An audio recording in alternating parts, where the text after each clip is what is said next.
Hi United fans, the countdown is on. Manchester United are continuing their preparations for the final stages of pre-season, and attention is now firmly turning towards the huge meeting with AC Milan in Wrocław, Poland, on Saturday, August 15th. This will be another important test for Michael Carrick's side as the Reds look to build momentum, sharpen their tactical identity, and enter the new Premier League opportunity for United's medical and performance teams to continue monitoring players who have recently had injury concerns. The priority is clear: get everyone back to full fitness as safely and quickly as possible without taking unnecessary risks. After a long and demanding summer, the Reds need every available player ready for the new campaign, and Carrick will certainly want to avoid any late setbacks before the competitive season begins. After completing the gym program, the squad immediately moved onto the grass for the tactical side of the session. This is where the intensity really began to rise.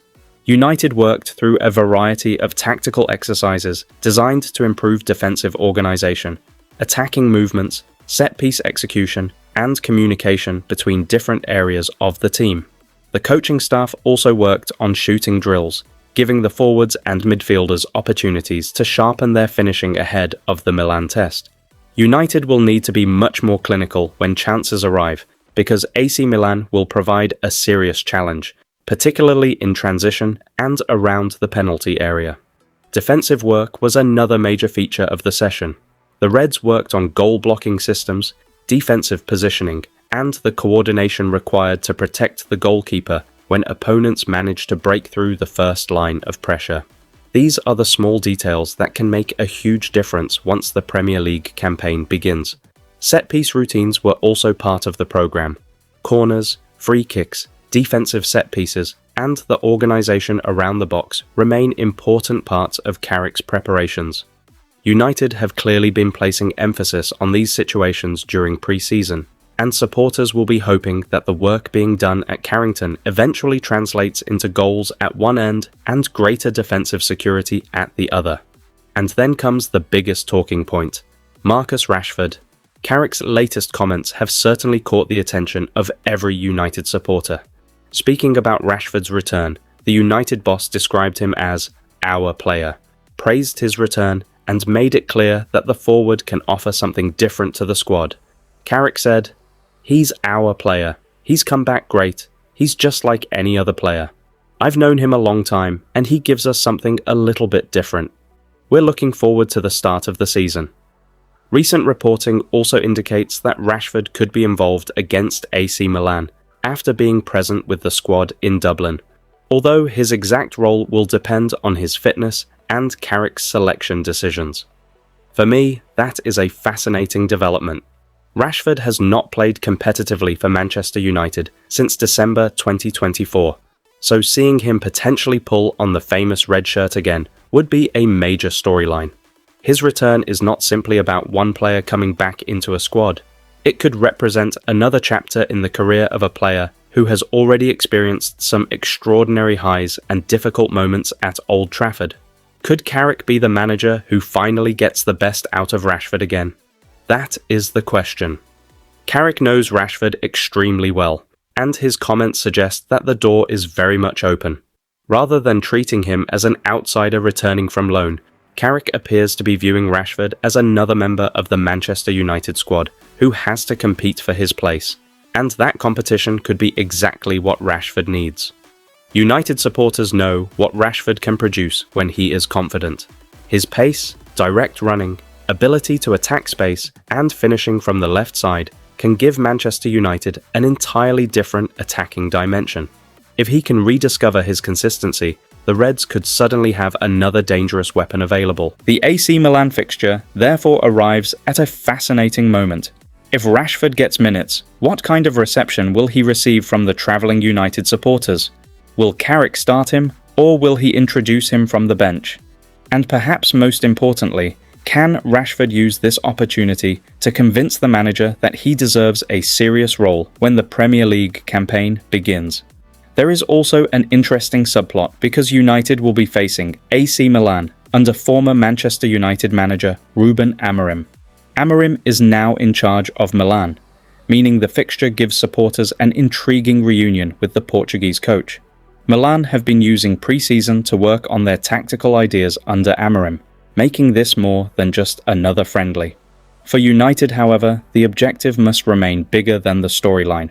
This is about building a team. This is about developing Carrick's football. This is about making sure the players understand their responsibilities before the Premier League curtain rises. The Reds have already shown encouraging signs during pre-season, and the 1-1 draw with Leeds demonstrated both positives and areas that still require improvement. Joshua Zirkzee opened the scoring before Leeds equalised, while United eventually prevailed in the penalty shootout. Bruno Fernandes and Youri Tielemans were among the players introduced during the second half, while Noussair Mazraoui converted the decisive penalty. Now Milan present another opportunity, and this time Carrick will want to see a sharper, more controlled Manchester United. The players need to show better understanding between the lines, faster movement when United regain possession, greater discipline without the ball, and more ruthlessness in front of goal. The tactical work being carried out on the training pitch is designed precisely for that. Away from the training pitch, Manchester United's recruitment operation continues to work behind the scenes. Reports today claim that United have made contact with Paris Saint-Germain regarding young forward Ibrahim Mbaye. A loan move is reportedly possible, while PSG could also consider a permanent transfer if an offer above €50 million arrives. The 18-year-old is attracting attention from several European clubs as questions continue over his potential playing time. If United were to pursue Mbaye seriously, it would be another indication that the club are looking beyond immediate first-team solutions and continuing to monitor high-potential young talent. But would a loan actually make sense for United? That is something supporters should debate. If the player is viewed as a genuine long-term star, then getting him into an environment where he can play regularly would be crucial.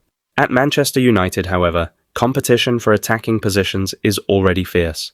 The club have Matheus Cunha, Bryan Mbeumo, Benjamin Šeško, Amad Diallo, Rashford and other attacking options competing for minutes. So where would Mbaye fit? Would United be prepared to give him genuine first-team opportunities, or would a loan elsewhere be better for his development? Those are the questions the recruitment department will have to answer. Another major storyline involves Joshua Zirkzee. Juventus continue to be interested in the Dutch forward, but the transfer formula remains the key issue. Reports have suggested that Juventus have explored a loan arrangement, while Manchester United's preference has been to ensure that any temporary move includes an obligation to make the transfer permanent. Other reporting has indicated that Juventus have been exploring different structures for the deal. From Manchester United's perspective, that stance makes sense. If Zirkzee leaves, United needs certainty. The club cannot simply allow a player to leave on loan, watch him potentially rebuild his confidence in Italy, and then have him return to Old Trafford 12 months later without a permanent solution. If Juventus genuinely believes Zirkzee is the right player for them, why not commit to buying him? At the same time, there is an argument for giving Zirkzee another opportunity. His performance against Leeds was encouraging, with the striker scoring United's opening goal. He has also shown flashes of quality during pre-season. So, what would you do, United fans? Sell Zirkzee permanently, accept a loan with an obligation to buy, or keep him and give him one more season under Carrick? Personally, I think United have to look at the bigger picture. If Carrick genuinely believes Zirkzee can become an important part of his system, keeping him could be justified. But if the manager has already decided that the Dutchman is not part of his long-term plans, United should avoid another temporary solution and push for a permanent transfer. What do you think, Reds? Should Marcus Rashford start against AC Milan, or should Carrick introduce him gradually from the bench? Would you keep Joshua Zirkzee or accept Juventus's offer?